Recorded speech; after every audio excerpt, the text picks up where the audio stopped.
Welcome to today's session of Rock the Closing, where we are explaining the basics of condos and co-op. I know there are a lot of differences between co-op, condominiums, and houses. So what is it setting these types of ownership apart, Ursulia? Hi, Dalia. Thank you for that. And I think this is really exciting and very specific to New York State. When it comes to the ownership, there are three types of ownership. Two are real estate. Condominiums and houses are real estate. However, the third ownership type is the ownership of shares in a corporation. And what that means, we will talk about it more later on.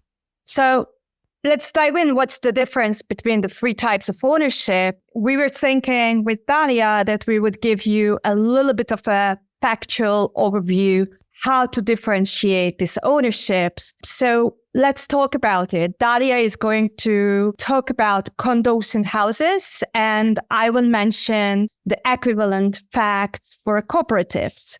So when you listen to Dalia, she's talking condos and houses, and I'm talking about co-ops. So the first question is, how is ownership held in a condo and a house, Dalia?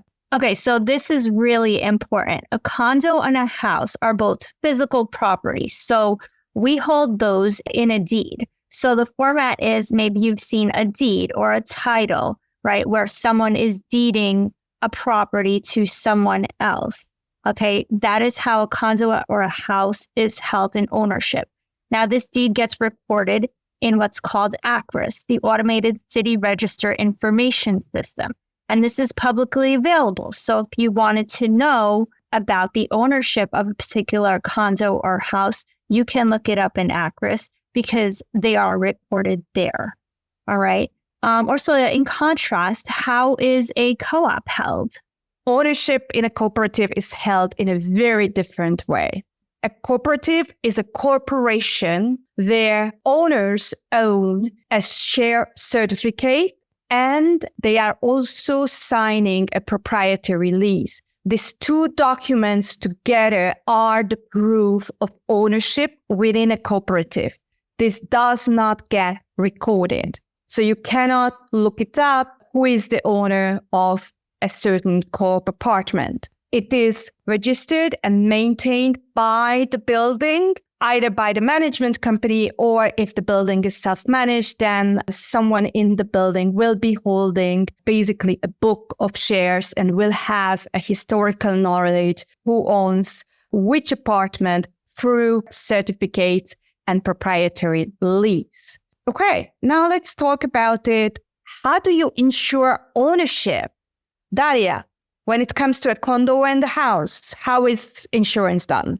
So if you're purchasing a condo or a home, your attorney as a buyer is going to enlist a title company to run various searches on the property and on the sellers for liens and judgments, violations, open permits, certificates of occupancy. All these things get checked. And once the title company is certain that there are no issues, then they will issue an insurance policy to the buyer. Okay, and this really ensures that nobody else has any claims to your property. Your property line is where it says in the deed. We talked about a deed earlier. Now, in your deed for a property like a house or a condo, especially a house, you're going to have the actual physical coordinates of where your house sits. And it's really important because you might not want someone's fence 5 feet over into your yard, right? So a title company is going to make sure that every foot of your land is really yours. And if anyone tries to say that it's not, then you have insurance against that claim. Okay, so that's really important. Ursula, how is it handled in a co-op? There are some similarities with a co-op, but there are also some significant differences. So what you mentioned, a title search, in terms of a co-op, it's called a lien search. We are also running a lien search if someone is buying a co-op apartment with a title company. We are also going to look for similarities, if there is any lien on the property, any violations by the building, any open permits. However, there is no need for a co-op apartment to be insured by the title company because as I mentioned before, this is a corporation and the building will have the record of ownership. So there should be a very clean ownership recorded by the building, and there shouldn't be any issues regarding ownership because of that. However, there is one exception when it is advisable and recommended that a title insurance is taken out on a co-op unit, and that's when the seller is not in possession of the share certificate or proprietary lease. So if the seller has lost the share certificate and the proprietary lease, in that case, it is advisable that the seller takes out an Eagle 9 protection, which is going to warranty that he is the owner of the given unit in the cooperative apartment. Otherwise, there is no need for taking out any title insurance when it comes to a cooperative. Okay, now we talked about ownership. Dalia, let's talk about carrying costs. What are the carrying costs for a condo and the house? Okay, so with the house, your carrying costs are really whatever the house needs.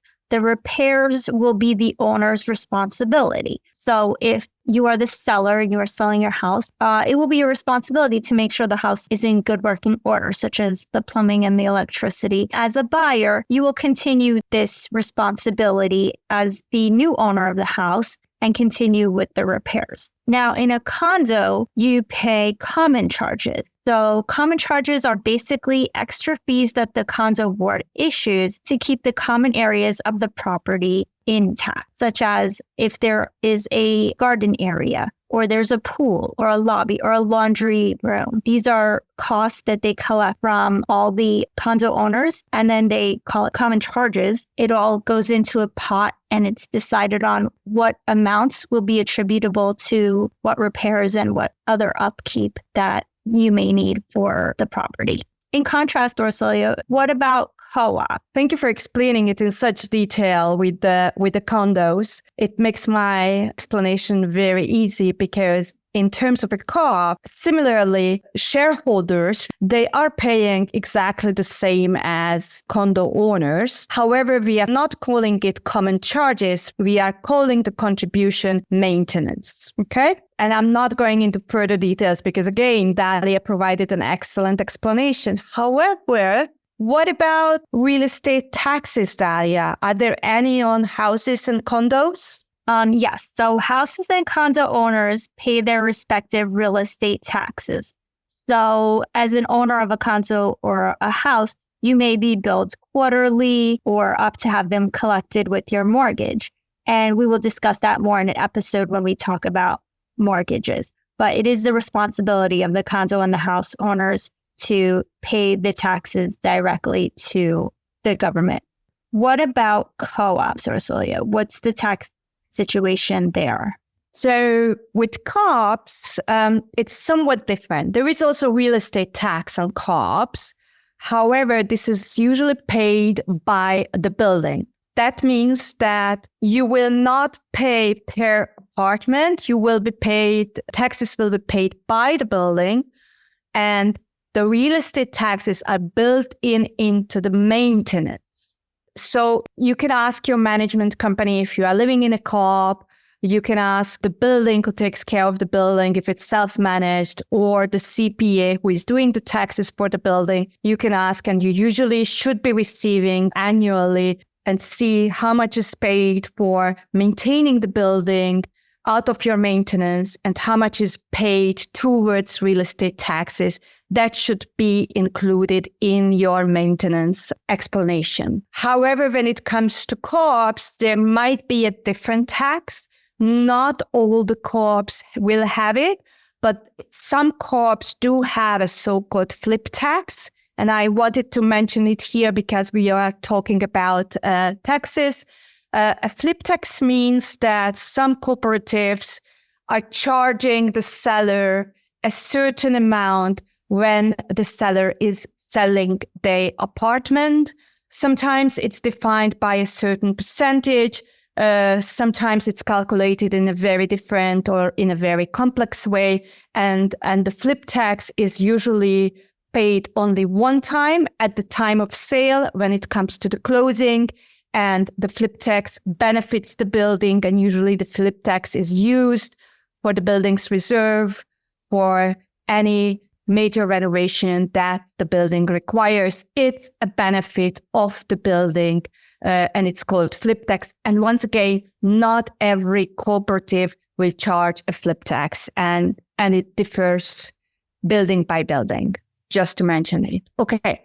Another question, because I think one that interests our listeners the most is, what could be some advantages of purchasing a condo over a co-op? Daria, what do you think? What's your take? Well, aside from the big obvious difference, which is actually owning a piece of land, condos and co-ops have many differences. And to be honest, they may be appealing to some buyers, and some aspects may be appealing to others. So when we're talking about condos and co-ops, they both require an application as part of the purchasing process. However, with a condo, there is no interview process, whereas with a co-op, you will have to be interviewed by the board and accepted. And so that's sort of an extra little obstacle. It takes more time. There's sort of like a deliberation about whether or not your application should be accepted.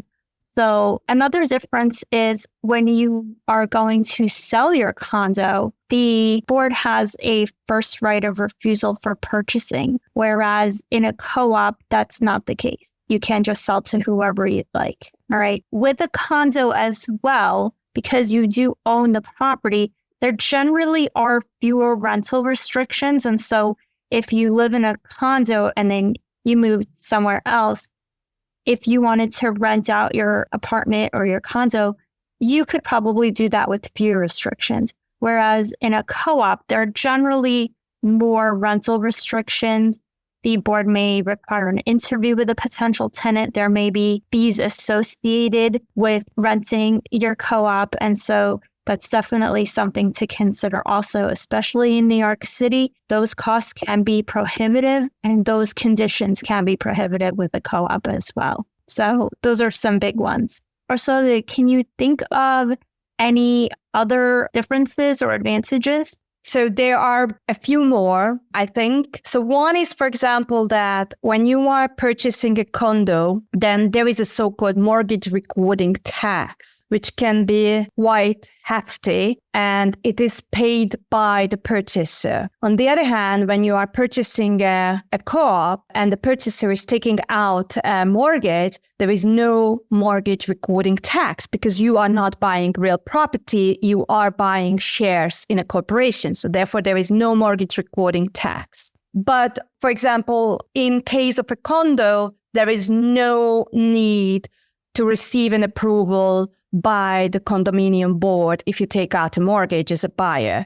On the other hand, in a co-op, the board or the management company may want to see and review your mortgage and approve it in the final process. So again, there is more restriction in terms of approval process when it comes to a co-op. Some other differences might be that condos are usually newer buildings. They are newer constructions. All the new buildings coming up are usually registered as condominium associations. Whereas a cooperative is usually an older construction, it's usually a pre-war building. And then finally, also just to mention that, for example, when you purchase a condominium, they are much less, the building is much less restrictive for alterations, versus in a cooperative, there could be more restrictions for alterations. It might be a much more difficult approval process with the board. So these were, I think, also just some of the major differences, but we're going to go into more details when we talk about the specific ownership and buildings in later sessions. So, Daria, what do you think? Did we cover the basics for condo, co-ops, and houses? Yes, I definitely think we did. It's a lot to take in, a lot to absorb, especially if you're not familiar with these type of purchases, these types of entities. I think we covered a lot of information in this episode, but if our listeners have any questions, they can definitely send an email through the website, rocktheclosing.com. And please tune into our next episode when we will discuss the timeline of the transaction. Great. Thank you for listening to Rock the Closing, and we hope to see you next time. Bye. Bye. Thank you for tuning in to Rock the Closing. This podcast is hosted by real estate attorneys who offer valuable insights. Please remember that the content is for educational purposes only and does not constitute legal advice. Always consult a qualified professional before making any decisions. This podcast is copyrighted by Rock the Closing, and any reproduction, syndication, or rebroadcasting of the content requires written permission.